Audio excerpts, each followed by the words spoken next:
What is up, guys? Tyson Dela Cruz here. Thank you so much for rocking with me. If you haven't seen this clip is running through the intro webs right now. These two reporters were at the Minnesota State Fair, and then all of a sudden, static happens. Shout out to everybody watching. Drop your comments down below. Smash the like button.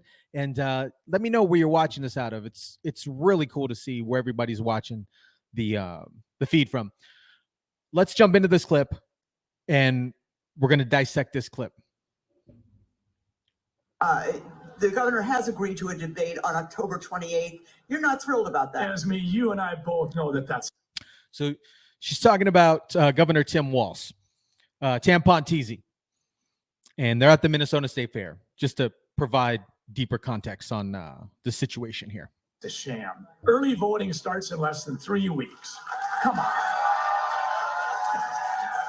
What's happening is Tim Walz wants to have one debate as late as he can, potentially after 50% of Minnesotans have voted, and say, see, all the major news programs understand that I've had a debate.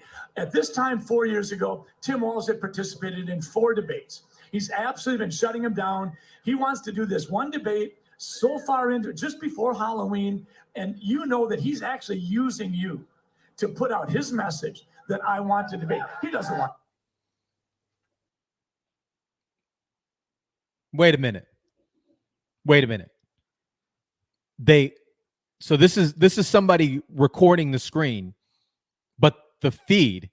This gentleman started talking about the tactics in which Tim Walz is using to get out of debates, just like another individual that we know named Kamala Harris. He's using this tactic to get out of these debates. And as this gentleman was speaking, he was dropping some truth. He wants to do this one debate so far into just before Halloween, and you know that he's actually using you to put out his message that I want to debate. He doesn't want. It goes boom. It goes boom. Now, here's the situation with this.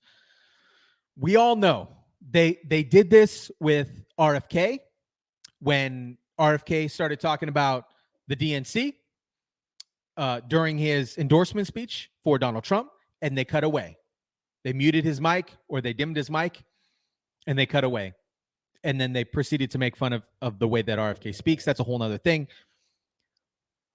But this situation here, you don't just, somebody pulled the plug. Somebody said, "Bah, no more," because they weren't in extreme weather conditions. There was no pre-existing situation where the feed would cut off. And this is what happens. It gets cut off on live TV. Looks like we lost that feed right there. You were just hearing from Dr. Scott Jensen, and we're going to continue to update you online on this ongoing election. You didn't lose the feed. You pulled the plug. You pulled the plug. I know how to do media, like, for the most part. I know how to edit. I know how to do all these things. And this situation, you don't just lose the feed. It wasn't static. It wasn't like shh and then cuts off. No, it was a blatant pullout, like Willie Brown.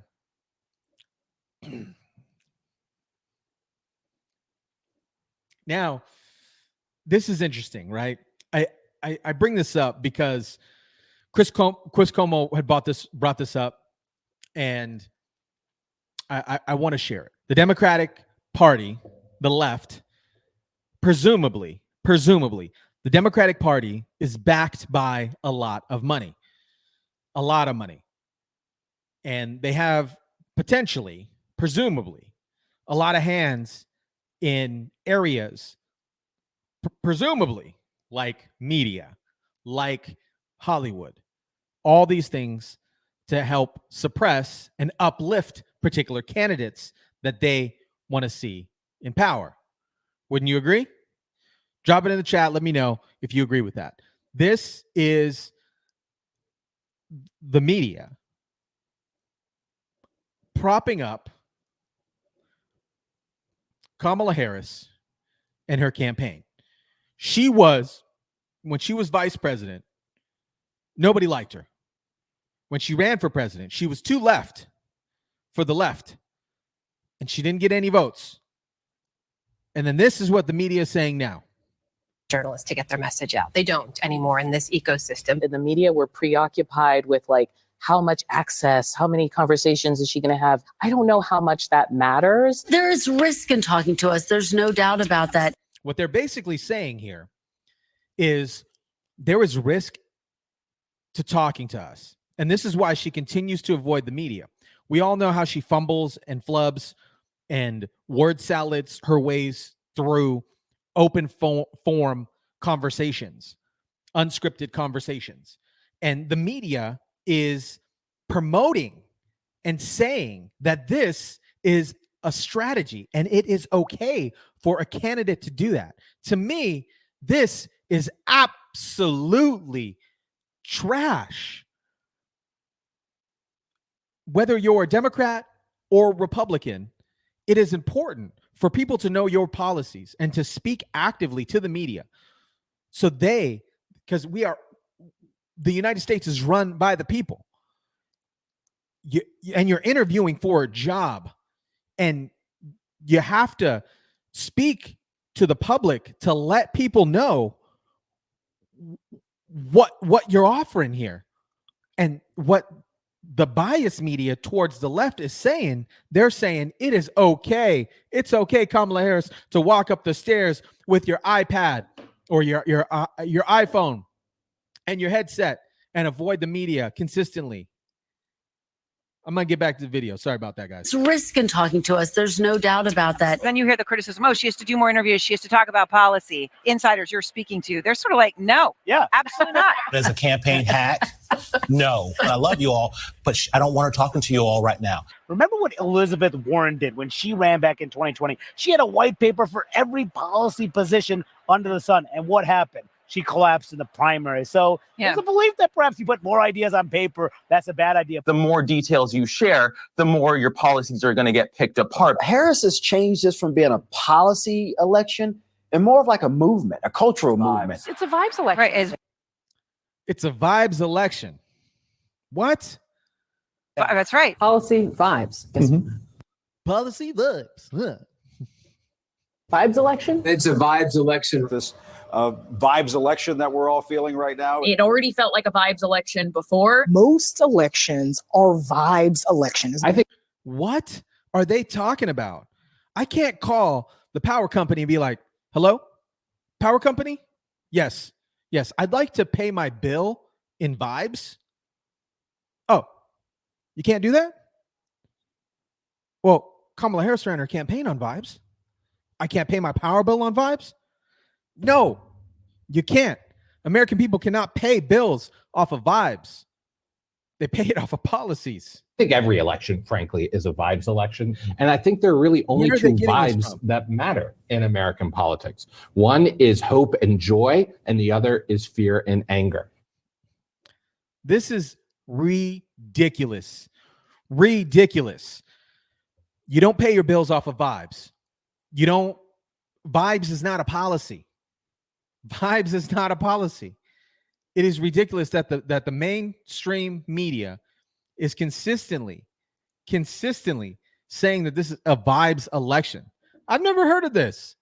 Let me know if you guys have heard of this, because I've never heard of this. A vibes election. What? What are they talking about? Tulsi Gabbard drops. Tulsi Gabbard, man. Shout out to Tulsi Gabbard. I like Tulsi, man. She drops this gem right here. Here is something that the political establishment and propaganda media don't want you to know.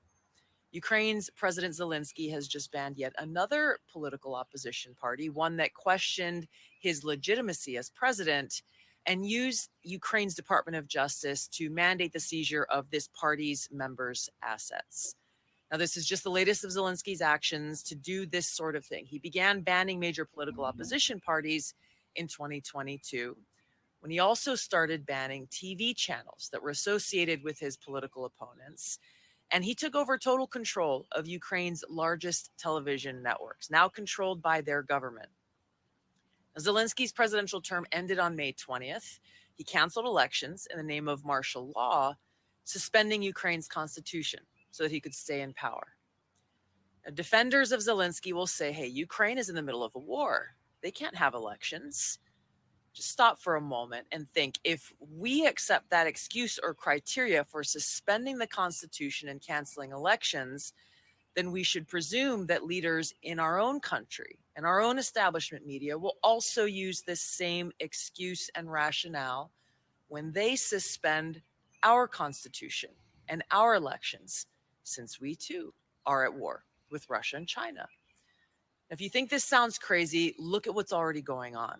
They've already started conditioning us to accept a dictatorship by rationalizing their own use of our Department of Justice to target President Trump and other political enemies in their efforts to stay in power.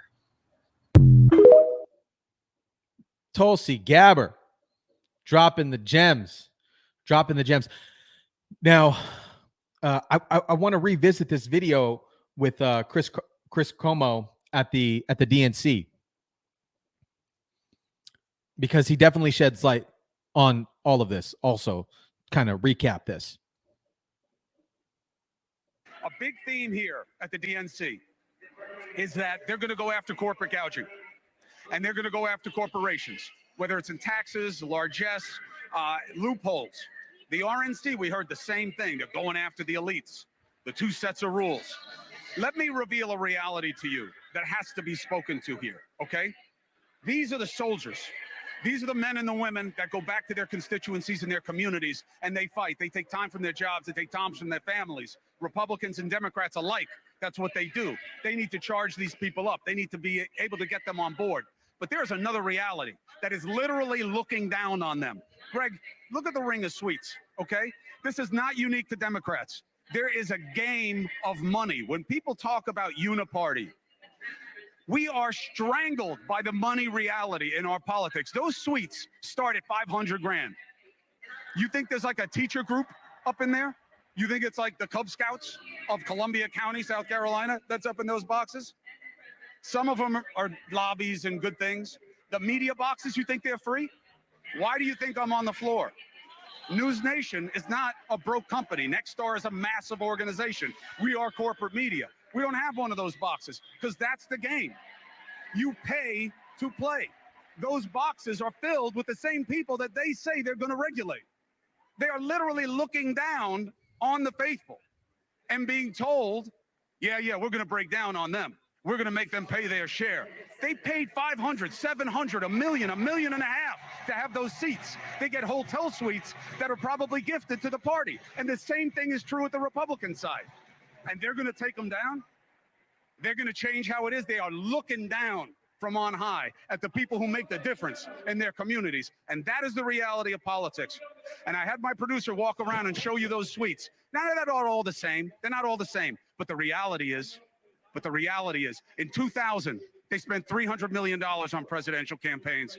24 years later, you know what they're expected to spend? $10 billion.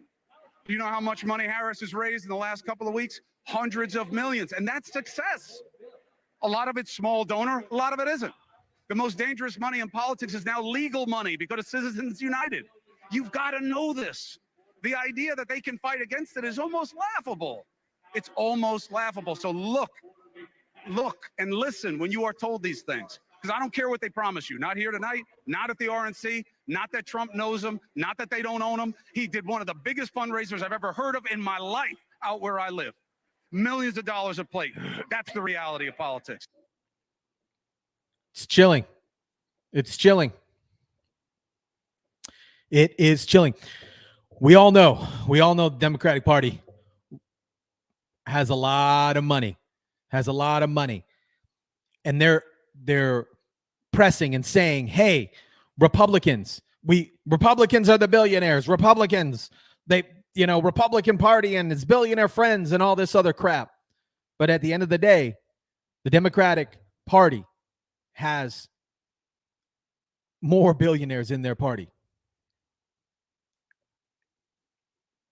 And it is eye-opening, especially when you see how they're cutting feeds, how they're presuming that this is a vibes election.